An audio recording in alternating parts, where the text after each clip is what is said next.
My name is Jess. I'm a production manager for a film team, so that's quite a varied role. It sort of encompasses quite a few different things. So I'm in charge of resourcing for the team. I also help support producers through all aspects of film production. I started off as a production assistant, so that's sort of the entry level for a film team. And then I was production coordinator, and now I'm production manager, so sort of worked my way up. Before this, I didn't have any experience in film production, so it's a bit of a curveball.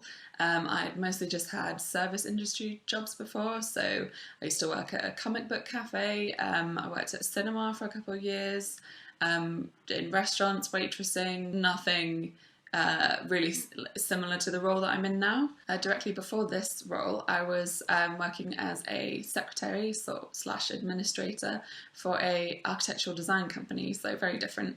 And I just wanted to switch up my career a bit and pursue something that I was more interested in sort of personally. So I really love film and I wanted to get involved in that kind of industry. So just as none of my other job roles were sort of directly related to this, my education wasn't either. So I didn't study film at school.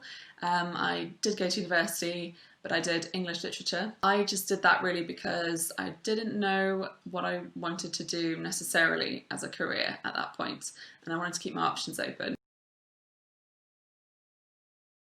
I don't think there's any such thing as a typical day for this role. It's usually quite varied. It sort of depends what projects we've got going through the team. So there'll be 10, 15, 20 projects sometimes going through if something is prepping for a really big shoot. So we did some shoots in Kenya last year.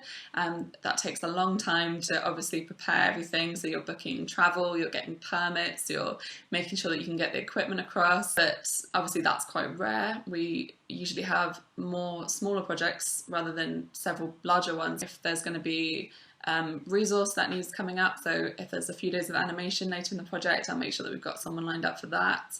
I'm also checking on the billing of all our projects, so making sure that's all in line with what we thought it would be and the budgets aren't going crazily over, what we had planned.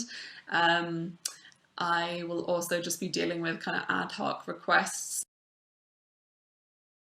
When I was kind of acting as a producer on a shoot in the V&A Museum. It was for a charity and they were wanting to sort of spread awareness about food waste. So they'd organised this big event and we were just tasked with going there and filming sort of the highlights of the day and interviewing some people. So it's just me, a camera operator and a director. And I'd not been on a shoot that small before. Usually there'd be a producer, there'd be more members of the camera team, and you'd probably have like a runner as well, but because there was only three of us, I was having to cover a lot of those roles. So I was the runner, I was the producer, I was helping carry the camera equipment, but it was a lot of fun. It was, when it's an event that you're filming, you can't do multiple takes of stuff, you can't necessarily set up shots.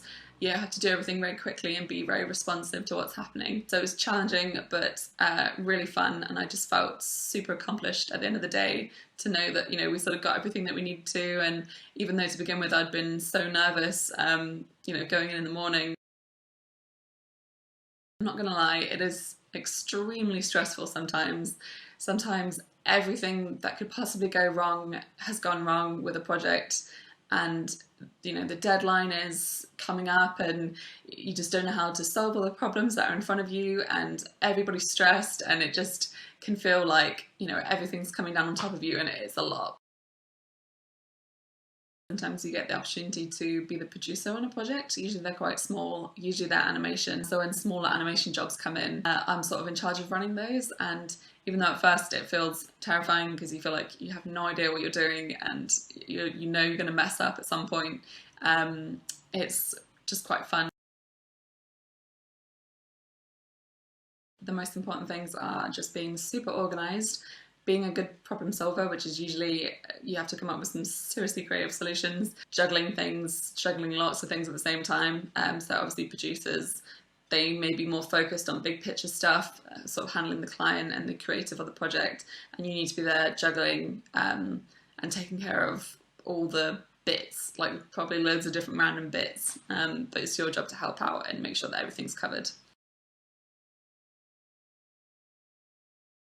there's not really one way to approach this job or sort of, start at it. I don't think a university degree is necessary. I think go to university obviously if you want to, but I don't think you should feel like you need to. I didn't know anything about film production at all coming into this role.